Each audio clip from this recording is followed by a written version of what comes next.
So, Judge, Theodore and Woodrow, they start out 100 years ago to reverse things. Theodore wanted to go farther than Woodrow did, at least openly. Woodrow ended up going farther than Roosevelt said he was going to go. Right. When Woodrow says, when the Americans start to reject progressivism and saying, you guys are spooking the bat snot out of us, they go undercover. They set this time bomb to go off, and it just dismantles everything all the way along until we get here. How do we reverse this? Well, they began the creation of the era of dependency, which has now reached almost the tipping point. It's almost reached 50%. When Mitt Romney in the campaign was talking about 47%, he's talking about people who rely on the government for a substantial portion of their income.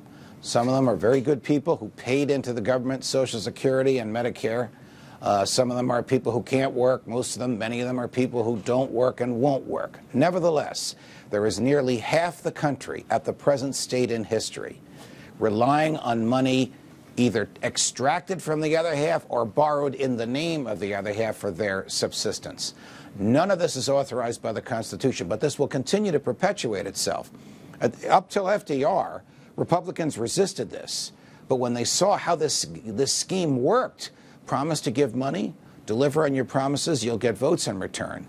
By the time LBJ came along, half the Republicans in the Congress voted for the expansion of the Social Security program into Medicare and Medicaid. So how does this end? This will end when the government doesn't have checks that clear anymore, when government wires into your bank account don't mean anything, or when you need a wheelbarrow full of cash to buy a loaf of bread or a gallon of gas. That will lead to a revolution. Yeah, that leads to really bad places because people don't even understand. They don't even look to the Constitution anymore. They don't look to the founders anymore. Those are a bunch of old guys. They're actually talking about, hey, I've heard the left say we should have people tweet ideas for their new Constitution. What? I mean, look at the work that the founders did on this. They were giants, intellectual giants. How do you put it back together? For instance, people say secession. That's not possible without war. Right? Well, listen, it's probably not possible without war. We know what Lincoln did, and we can imagine what Barack Obama would do.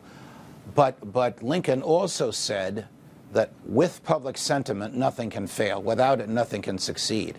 If public sentiment is for secession, if public sentiment is for something peaceful yet radical to dismantle or reduce the federal government, then I think that there will be an incentive on the part of those who make these decisions to go along with public sentiment.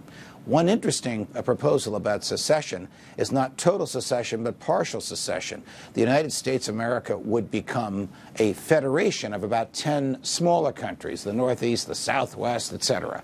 And those countries would have different levels of freedom. And you could, as Ronald Reagan once said, vote with your feet. That was once the case with the states. That's the way. But when Woodrow Wilson destroyed the sovereignty of the states, there became next to no difference between them. It is amazing to me. We got to go for the break, but it's amazing to me. You hit it right on the head.